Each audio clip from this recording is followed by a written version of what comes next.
Meowdy and welcome. My name's en-viss, my pronouns are they, them, and this is my Flosstube channel, Sleepy Goblin Crafts, where I talk about all things cross-stitch and sometimes other things if I feel like it. Today's episode is going to be mostly the other things. I haven't done a lot of stitching in the last couple of weeks. So I'll get into that for the time being. Get comfy, grab yourself a snack and something to drink, and we'll get into this.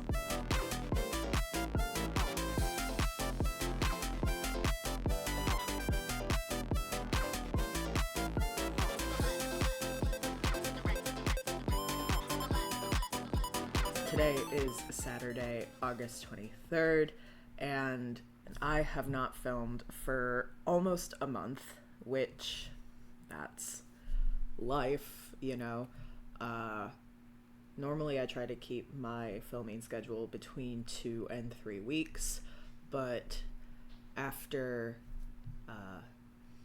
the end of July, I hit a really bad slump, so have not got a ton of stitching done, and I've been kind of doing other things, which I will get into later in the video.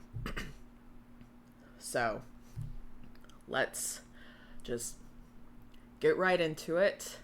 I do have a couple of finishes to talk about.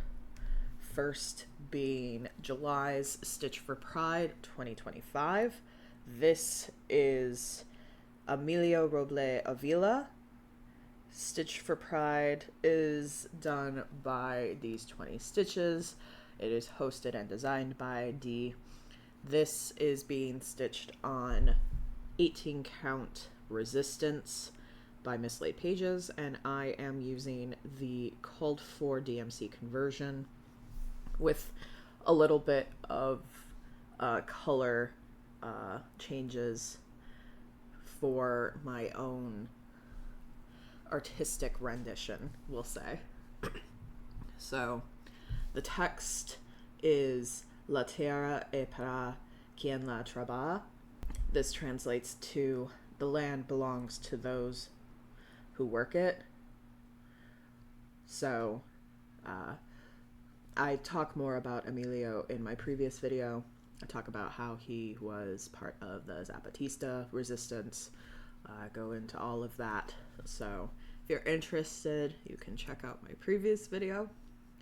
I did the called for blended threads for the eagle with the snake, which was my first time using blended threads. It was quite the experience. I was very unsure of how it would turn out in the beginning because I started with like this section of the wing, and it just looked like a bunch of like peppermint candy, and I was not sure how it was going to turn out. But the effect, I think, is really cool. So that is done. This continues through the end of the year. So we are over halfway done with that. My next finish, if you all kind of were following me on Instagram about this, I was lucky enough to do a test stitch for JdoesXstitch on Instagram and Etsy. She has a entire series that she's doing of the alphabet with Pokemon. So I was able to do the model stitch for F is for Flygon, who is one of my favorite Gen 3 Pokemon. This was very, very easy, very quick to stitch up. It was not difficult at all. It was fun little stitch. And yeah, I know Jay is doing a sleeping evolution set that is currently in the process of being test stitched, so keep your eye out for that if you are interested. I believe she's almost done with the alphabet. I think there's a few more letters that are getting finished. Most of the alphabet is up, but if you like Pokemon and quick stitches, this is honestly a fun little stitch if you are a Pokemon fan. Moving right along into whips. If you follow me on Instagram, you will know that I have been working on Oakkeeper by Fine Frog Stitching.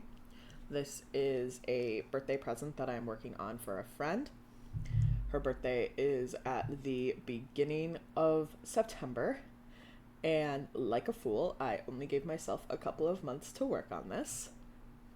I am not taking it out of the Q-snap because I cut my edges a little too close and I do not want to fight putting it back in my inner tube. I am using the Called for DMC, and I don't remember if I mentioned this is being stitched on 28 count honey by BeStitchMe, and I love how she's coming along. The last time you saw her, I really only had her head and part of this leaf and like the border in, so now she has an arm.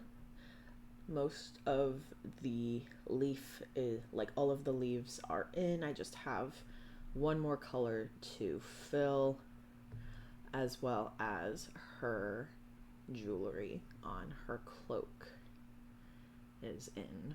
So all that is really left is the blue of her cloak, like different shades of the blue of her cloak, and one more shade of green, which is the fill-in in these leaves.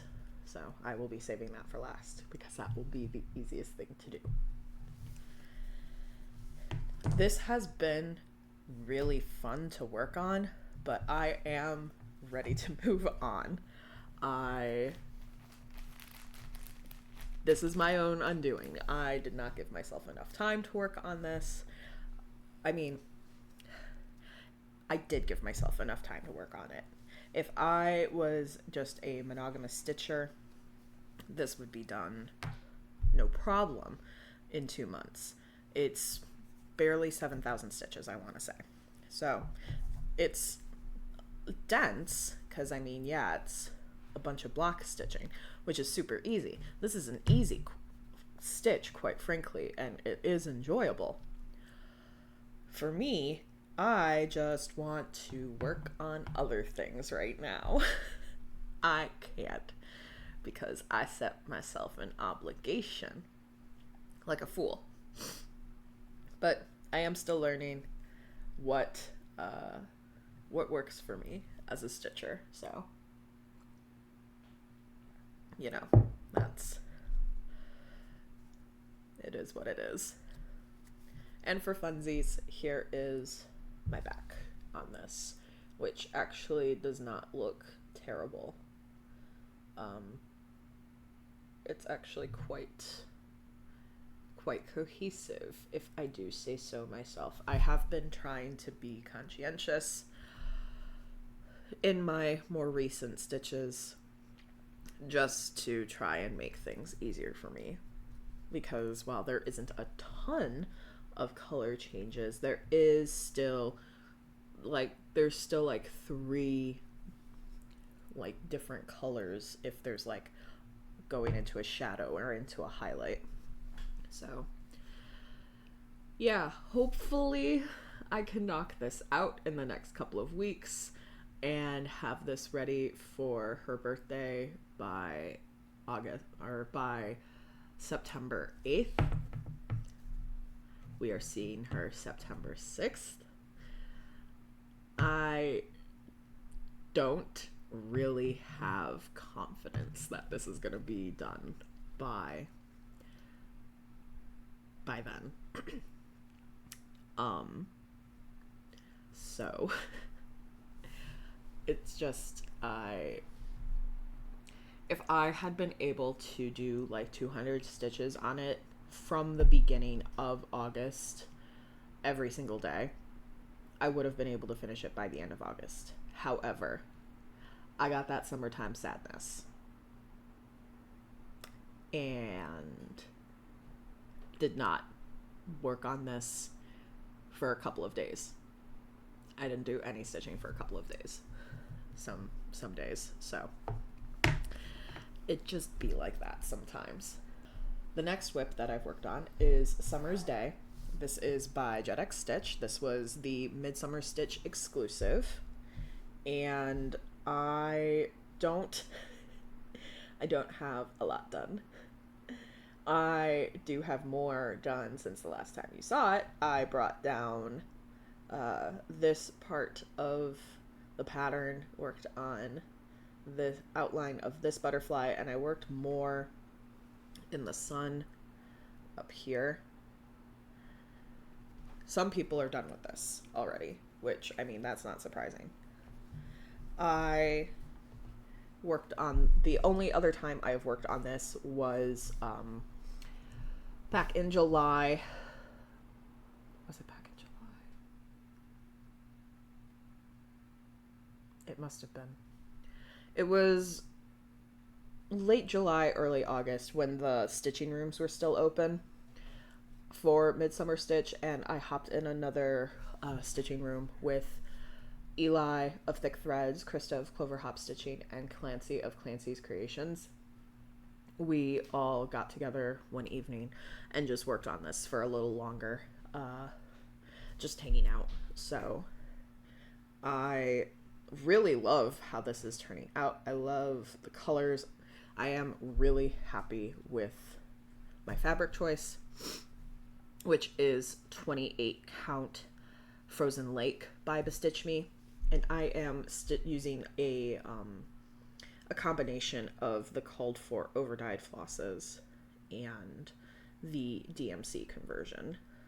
So like this lighter peachy color is the called for Classic Colorworks, and the bee's wings are also the called for, but everything else so far has been the DMC conversion. I doubt I'm going to work on this again anytime soon unless it gets called for Stitching Monopoly. There are other things that I would rather prioritize when I'm not working on Oakkeeper, especially since summer is unofficially wrapping up. I am definitely coping any time that there is like a slight like dip in temperatures or like a cooler breeze. I'm like, it's autumn, but it's not. It's the end of August. We still have another month of warm temperatures, so regardless, like I said, unless this gets called for in Stitching Monopoly, I doubt I'm going to be picking this up anytime soon. My last WIP, speaking of Stitching Monopoly, which I joined at the beginning of the month, and this was my first project that got called. It is Fairy House by Mill Hill. It is a buttons and beads spring series pattern, and I got a lot done on this because I had to put 500 stitches into this. So you can actually tell that this is a house, and I am loving how it's turning out. It is so frickin' cute, you guys. So before, all I had was the door and part of like the front of the building, like some of the purple and stuff.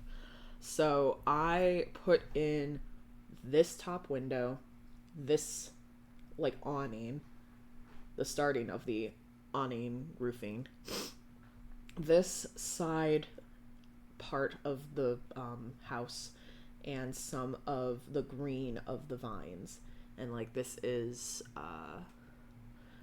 like the beginning of like the fence on this side. This is what it'll look like when it's done. It's very cute. This is my first Mill Hill. This is very interesting to work on, because I truly don't know if I'm a fan of working on this perforated paper or not. I really need to invest in one of those magnetic frames, because the way that I stitch, my floss keeps getting caught on the edge of the perforated paper and it keeps slipping out of my needle. Because of that, the floss slips out of my needle because it gets caught on the corner because it's so firm. And I'm getting sick and tired of that. So hopefully by the next time that I work on this, I will have a magnetic frame to put it in, because that was exhausting. But it's turning out really cute. I was very impressed to see how far 500 stitches would get me on this. Obviously, I still have a long way to go. I have not done any of the back stitch or the beads on it yet. I am waiting until all of the cross stitches are in before I attempt that. Last but certainly not least are my starts. I have 3 starts that I've done since the last time I saw y'all. First being Cat-O-Lantern.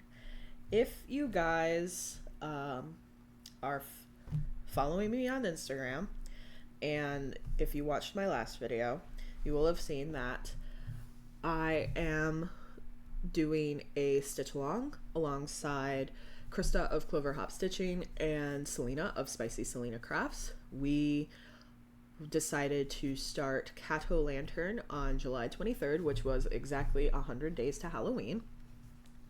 And this is where I am at. This is a pattern by Luminous Fiber Arts, and I am stitching this on 28 count Graveyard Mist from LapinLoops with the called for overdyed flosses, with a couple of conversions, I think. Maybe not, I don't remember. I think it's mostly Classic Colorworks and Gentle Arts, if I'm remembering correctly. If there's weeks in it, we converted it. So this is where I'm at. I started in this corner over here, like in this border, and then hilarious enough, this got called for in Stitching Monopoly, so I put 200 stitches in it, which brought the border all the way over here. And then I finished putting in the moon in his happy little face, and I started on the stem of the pumpkin. And I take that back. I think the colors are actually, I'm using a mix of the called for overdyed and DMC conversion, because I don't think for the gray, I think it calls for Banker's Gray, and I don't have that, so I'm pretty sure I'm using a DMC conversion for the gray, because there's not a ton of gray and there's not actually a ton of variation. I didn't grab the pattern. I will put a picture up of what the pattern looks like. There's not a ton of variation in the gray, if I'm remembering correctly, so I am just using the DMC for that. I'm also, I think, yeah, I'm using the DMC for the moon as well, because I did not get a conversion for that either. Hilarious enough, I am using the Classic Colorworks for the border, which very minimal variation, which is hilarious, but you know, whatever, it's fine. So yeah, this is a really cute stitch. It's coming along really fast. The pattern is very easy to follow. The border is very simple. It's not like Luminous Fiber Arts.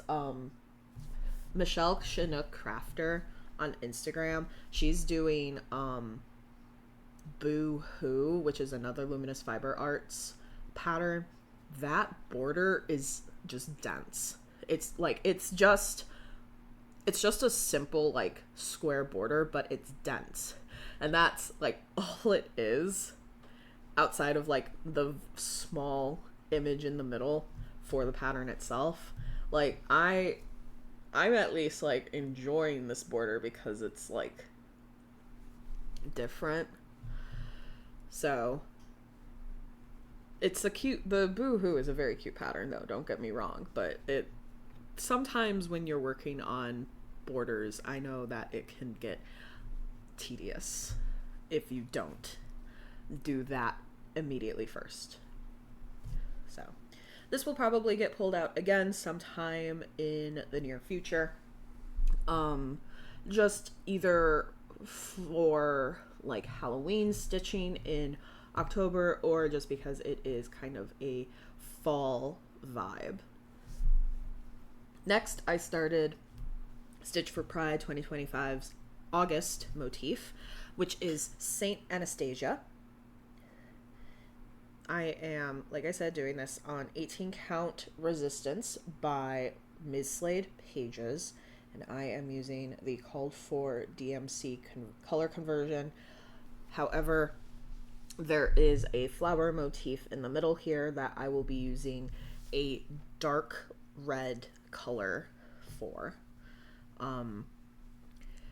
To give you a little bit of information about Saint Anastasia, they were a lady in waiting to Empress Theodora of the Byzantine Empire. And when King Justinian approached Saint Anastasia, he was looking for like to get more people in his inner court. Saint Anastasia knew that Empress Theodora is a very, very jealous individual and did not want to risk her wrath. So they fled to Alexandria in Egypt, where they are from, and opened up a monastery in their name. I think it was like Monastery of Anastasia the Wise or something, which did draw attention to where Anastasia was. And then after being approached again, they just like dropped off the face of the earth, seemingly. Instead, Saint Anastasia went and decided to join a monastery, like a secluded monastery in the desert, and lived his life as a man for 37 years up until his death. And as I've mentioned previously, I am not religious. I did not grow up religious. I have zero background in any type of Christian, like any type of religious knowledge. However, it's so fascinating to me to see that there were trans individuals who were affiliated with the church living in the Byzantine Empire, and it was not questioned by people who lived with Anastasia, like the monks that he lived among, and like people who visited the monastery. Like, they addressed him as a monk, no questions asked. And I think that just kind of goes to show that so many people are like, oh, this transness is like a new fad of like the 20th century, and it's not. Like, I don't know how many times we have to say that trans people have existed throughout history. Like, we've been here the entire time.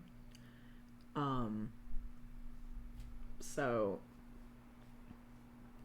I think Saint Anastasia especially, I think, is a very important, they are a very important historical figure for trans individuals who grew up religious, because I think there is a lot of inspiration that trans people can find in the fact that this was a celebrated saint.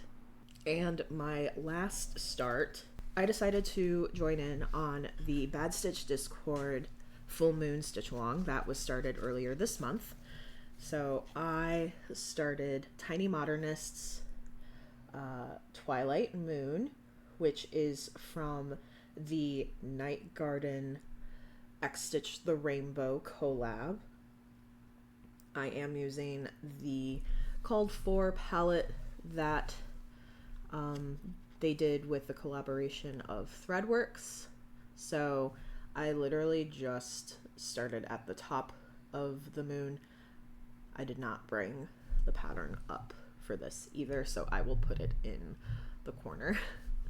I'm stitching this on 20 count charcoal, which is just a normal Zweigart fabric, and I am honestly really, really loving how that yellow is popping. I am excited to see how this turns out. It's gonna be tiny. Like, I knew stitching it on 20 count it was gonna be tiny, but oh man, this is itty bitty. Like, it's as wide as it's gonna be, with like where this star is and this star is. Like, that's the end of the tip of the moon, so like that's as wide as it's gonna be. So I plan on working on this every full moon until it's done. So the next full moon is in September, so I will work on this then. And hopefully after a couple, I don't know how many full moons it's going to take me. It depends on how long I work on it that day. So maybe 4-ish months, give or take, depending, like, I don't know. And then I get to decide which moon pattern I want to work on for the next full moon. Let's get into plans. I don't have a ton of concrete plans right now, which I will get into a little bit later, like why that is. So for right now, I have one thing kitted up, and that is I Will Be Seeing You by Witch's Garden Crafts. I will put a picture of that here. This is the final gift stitch that I am doing this year. It is for a coworker. It is for my boss, who loves owls. I mentioned, I think in a couple of videos ago, that I was considering doing the Siberian owl from Owl Forest Embroidery. That's way too big. Way too big. I love that. Like, it's a very pretty pattern. Way too big for a gift stitch. So I will be Seeing You instead. I am going to be doing it on this 16 count oatmeal Ada that I picked up from Scrap Ann Arbor, which is a creative reuse store. If you have one in your town, definitely go check them out. They are fantastic. I have the floss kitted up. It's ready to go. I just need to get the motivation to start this. So we shall see. Hopefully in the next week or so, I will start that. Outside of starting that, I plan on finishing Oakkeeper here in the next couple of weeks. Hopefully, fingers crossed, I can do that. And I will also be finishing the Stitch for Pride 2025 August motif. And hopefully I will find some time to work on Nature's Journey, because I have not touched that since July and it is eating at me. I want to work on that so badly because I want to try and finish the summer section before the autumn equinox on September, I think it's September 20th this year. I want to try and finish that before the equinox. I don't know if that's going to happen, which is fine. I need to be okay with that. But I have not worked on it since July, and I really want to work on it because it's a really fun pattern, but I have been so focused on Oak Keeper and Stitch for Pride that it just gets put to the wayside because I'm like, this is not a priority, which is fine. So we are going to be moving into haul, and then I'll be talking about other things that I've been doing, that I've been up to. If you're not interested in haul at all, you can leave if you so choose, or you could just skip ahead to the plan or to the other section. The chapters are below in the description, so I do not fault you if you do not want to listen to me talk about purchases. My Midsummer Stitch order came in. I ordered these cute little floss drops, which are designed by Willoughby Ann. Unfortunately, one of them came in broken. This one's not the broken one, but you can kind of see the cut, the laser cut is kind of wonky on like where it goes on the ring. One of them came broken, and I imagine that's just because of how maybe it was packaged, because these were not in a bag.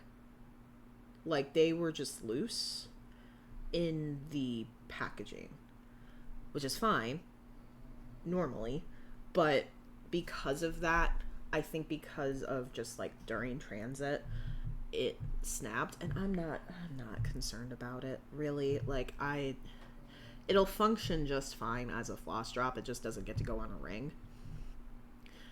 They are acrylic. So this is the back. See how shiny that is.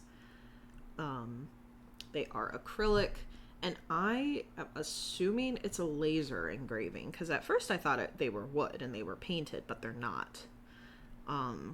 So it's some sort of like laser engraving on it, which is really cool, quite frankly. So I got these, and then I also picked up this kit by Satsuma Street. It is Fungi. It's a Halloween ornament, and he is super adorable. I love him. There's actually quite a few of Satsuma Street's ornaments that I've been eyeing.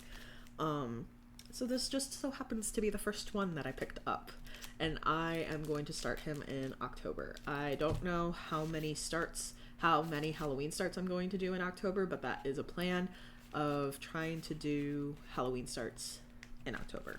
So he's gonna get started, and it's the full kit. So it comes with the floss, it even comes with a needle, it comes with a John James needle, and it comes with these cute, adorable, I'm trying to get this to focus, sorry, with the lighting. It comes with beads and sequins, which I think is really neat. So this will be fun to work on. And then I am part of Mystic Fabrics Fabric of the Month, and August's came in earlier this month, and it is matcha. It is this delicious light green fabric color. Look at that. Oh, the lighting. It's very cloudy today, so unfortunately you are probably not going to get the actual color of this. No, you're not. It's a lot more, it's more saturated than the lighting is showing. Like, it's this nice light green. So I'm sorry that you cannot really see what the lighting looks like. I have the overhead light on, and I also have a lamp on, and just with the clouds, it's not, I'm sorry. You have to trust me. It's a very pretty green. It's a very pretty light green. I picked up fabric that I will be using for my model stitch for Kenzie of Mudpuppy Stitchery. I'm going to be starting Wood Duck sampler first. So I picked up this 32 count plain air Zweigart. It is just this very, very pale blue. It's not showing up because of course it's not. It's showing up much more white than it actually is. But it's this very light sky blue. So I will be using this as the fabric for that model stitch. I do have the floss for that model stitch. I just do not have it kitted up yet. On my to-do list. Hopefully sometime soon. Can't guarantee when though. And so last weekend I went to the Michigan Fiber Fest with a couple of friends, and that is in Allegan, Michigan, which is by Grand Rapids. So it's about a 2-ish hour drive from here.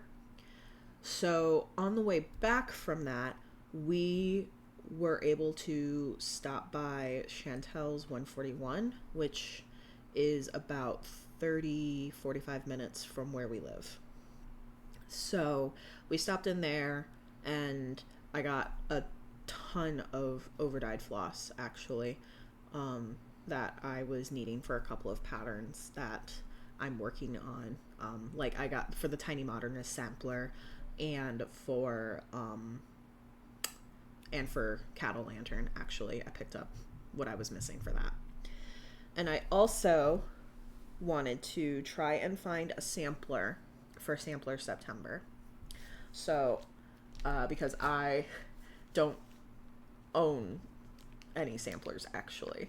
I mean, okay, I do, but they are like themed samplers, or they're like the Halloween Hello Halloween sampler by Teresa Kogut.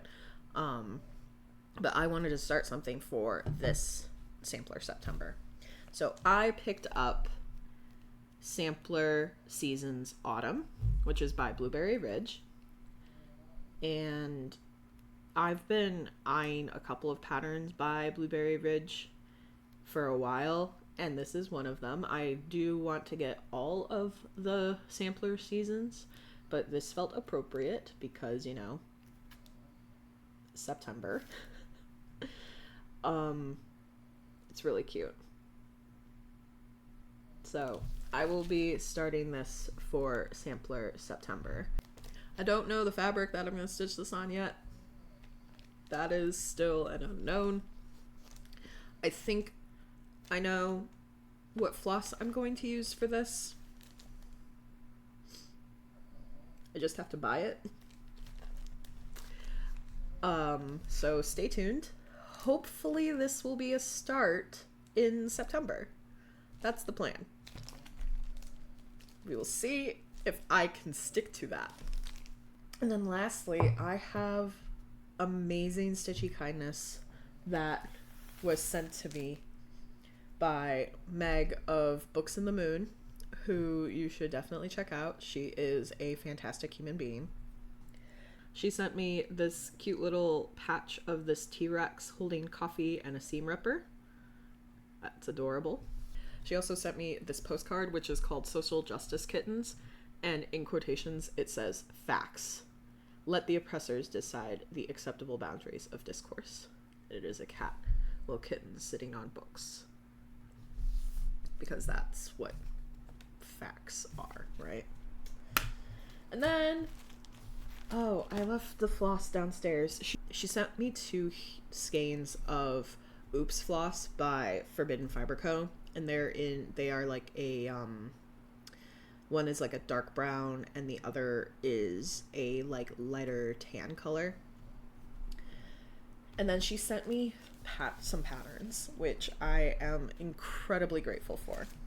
The first is this adorable fall sampler, which I am also considering starting for Sampler September.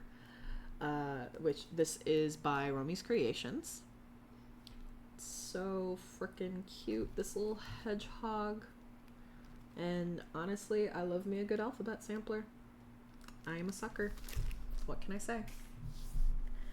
This next one is Oddworld by BeStitchMe. It says the world is odd and sometimes wonderful, which is a very true statement.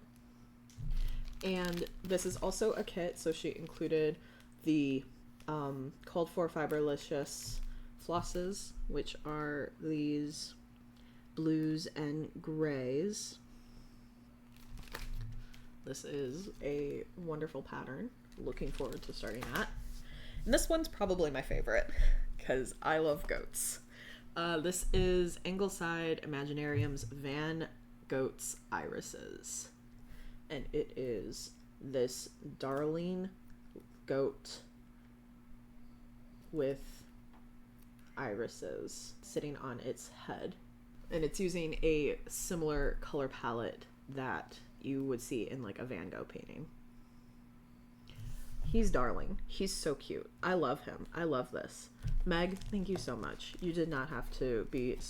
This is like... You did not have to do this. This was so incredibly generous. Thank you so much.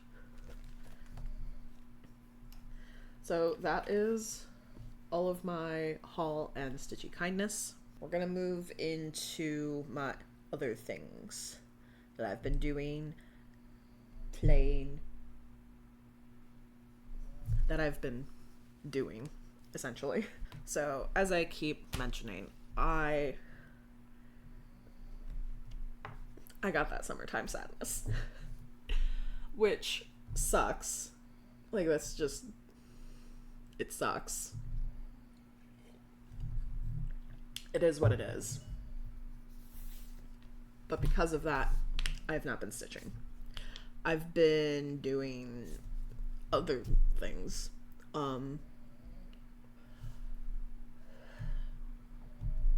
Primarily, I've been watching Sean play Veilguard. He is playing a warden. He is romancing Davrin, who is also a warden in the game, so that's great. We just finished recruiting. Sean's playing. I'm just watching. He just finished recruiting Emmerich, so he's going back and doing like basically a bunch of side quests. So no real story progression there. At the beginning of August, I went to the Detroit Zoo with my childhood best friend and Sean, and we went and just hung out for the day, which was really nice. It was really fun. It was actually a gorgeous day. It wasn't too hot, wasn't like too humid. It was a very, very nice day. I have also been trying to get back into reading. I know when I'm going through a depressive episode because I get antsy. I can't just stick to one thing. Nothing sticks. Nothing stays as part of like a long-term like thing I want to do or work on. So the fact that I'm like really all over the place in all of my other hobbies right now is a testament that I am not okay. I'm as okay as I can be. Like I'm okay. I'm not in danger or anything. Like, just so that y'all are aware. I have been going through therapy for 3.5 years now. I have a very, very good support system. I just know that now I can recognize I'm not doing okay if I can't stick to one thing. And this is testament. I'm trying to get back into reading. Krista, being the angel that she is, gave me a very, very cohesive recommendation list. So, I picked up at the library What Moves the Dead. As you can see, it's a very small book. I am almost halfway through. This is a very good book. It is by T. Kingfisher, who is wildly recommended, quite frankly. This specific story is a very, very interesting retelling of The Fall of the House of Usher by Edgar Allan Poe. So it is, my library classifies it as horror, which I find hilarious because it is kind of creepy. Like, it's definitely unsettling. I'm really enjoying this. It's queer, which is great. And I really like I've never classified myself as someone who reads horror or like scary things. Like, it's definitely suspenseful. It's kind of like, it's unsettling and kind of creepy, because I mean, if you look at the cover, it's a rabbit that's covered in funguses. Like, it's not a happy story by any means. I mean, look at The Fall of the House of Usher. Look at any of Edgar Allan Poe's writings. Like, those are not happy stories. But the world building, the character writing is absolutely outstanding. Like, I love the character descriptions. I love how this author does storytelling and explains scenes. I'm hoping to finish this soon. It's a very easy read. It's not that big. And I just, I'm struggling because brain. I need to finish this soon because actually I think my library auto-renewed this for me. So that's cool because I just checked the date and yeah, this was supposed to be turned in today. But they auto-renewed it for September. So cool beans for me. Because honestly, I should have been done by this by now. But I'm not. It's fine. I have been playing Palia because it is a very easy game to play. Like the ultimate low stakes, no stress, truly epitome of a cozy game, in my opinion. It's an MMO. It is being developed by some of the original team who worked on World of Warcraft. So they are familiar with MMOs. It's good. Like, I picked up Palia right when it came out of alpha into beta a couple of years ago, and I was on the fence about it because I wasn't sure I liked how they were handling some of the microtransactions, and I wasn't sure I was completely confident in how they were handling just the community aspect, because they really push, like, this is a community game, you play with other people, you, like, literally the cooking mechanic is built on, like, doing cooking with other people. But there was just a lot of behavior from the community management team that just felt off. So I took a step back. Sean and I took a step back from it. But both of us had been kind of craving like a low stakes game for a very long time. And both of us were like, let's check it out again, see what kind of improvements have been made, because they recently, back in May, came out with an expansion that opened up a completely new zone. It's still in beta, and you can tell there are still some bugs, but they are like listening to community feedback. They are working on these bugs, which gives me a little bit of hope that this is actually like going to be a long-term commitment, that they're not just gonna like give up. And it's been really nice. Literally, like, a big proponent of the game is like building your plot, like, because it's instanced, your housing is instanced, so you can visit other people's houses, and the creativity behind some of these houses is insane. It is so inspiring to walk into these plots and you are just met with so many different types of builds. It's really, really cool.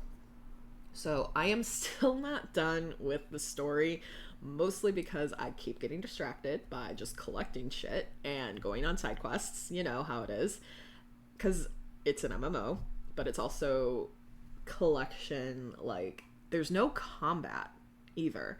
Like, I really like that. There is zero combat in this game. You go into the mine, like, the mines are safe. And even creatures that you would anticipate being aggressive, they run away. The only combat is you can hunt. Like, you have a bow and you can shoot for meat.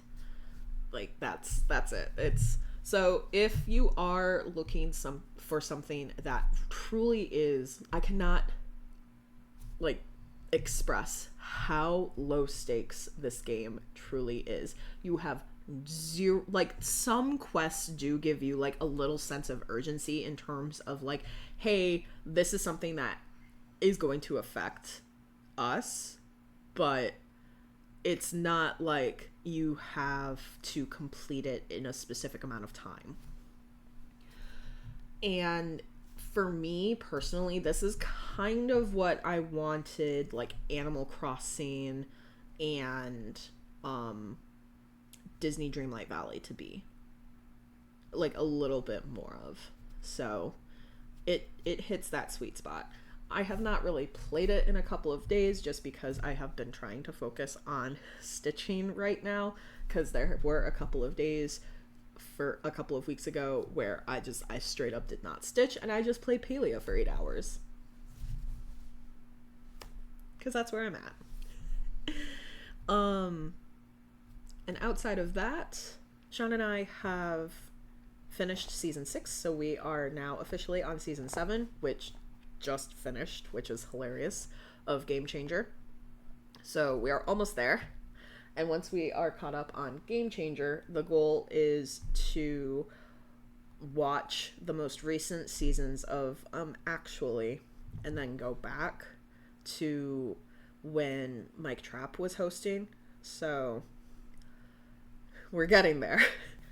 And then lastly, my copy of the 3rd original quest came in. This is Wolfblood Caged. I have not started reading it yet. It literally just came in this week. And I'm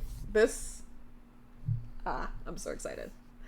There is one book left that they are for sure releasing. It's the final book of the original quest. I'm hoping, I know they said, I think that they said that it is possible that the 4 final books of the original quest will be printed in this hardcover edition, and I am like so hoping that they do that, because those are my favorite books of the series. So I will probably be reading this sometime in the near future, and I will probably give another little blurb about it, because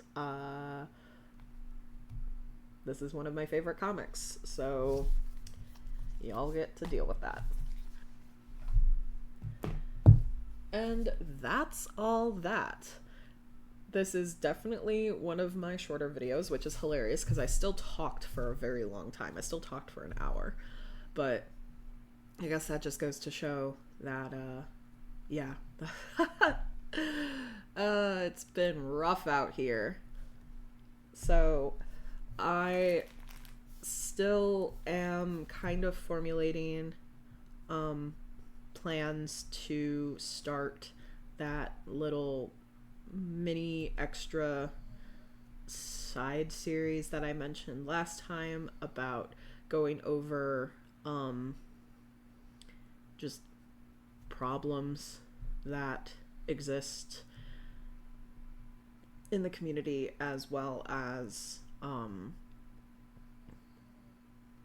going over why AI is bad.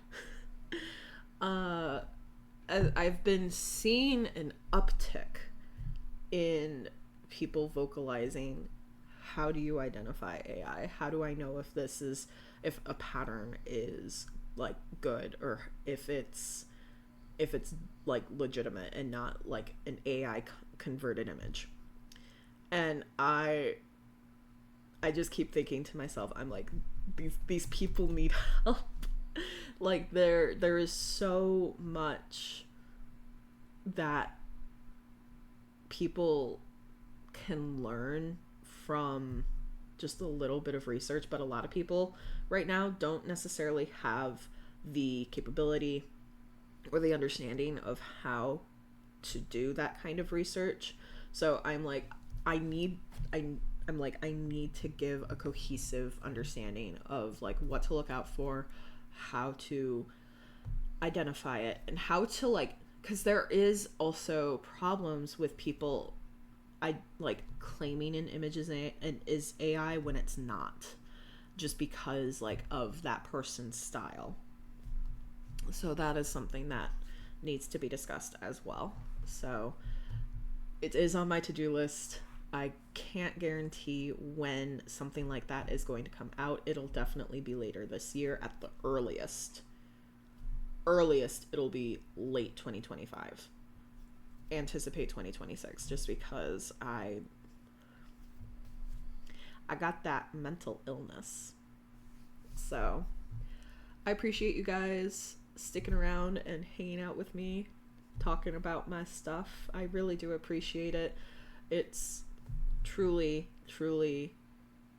warms my heart that y'all enjoy listening to me yap and talk about things. So thank you for hanging out. Thank you so much for all of you who like and subscribe, and hopefully I will be back sooner than later. I have a feeling I will, but now that I can't guarantee anything. I don't want to do that to y'all. The world is a fucked up place right now, so keep doing your best. Don't give up hope. That's really all I've got right now. So I will see you guys next time. Take care. Bye.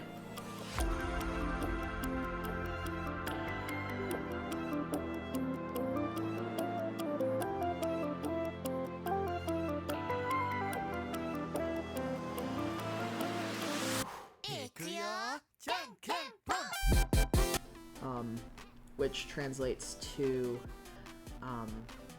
the earth is, oh my god, I always get this wrong. The next full moon will be in September. It is the harvest moon, I want to say. I don't know. Holding coffee and a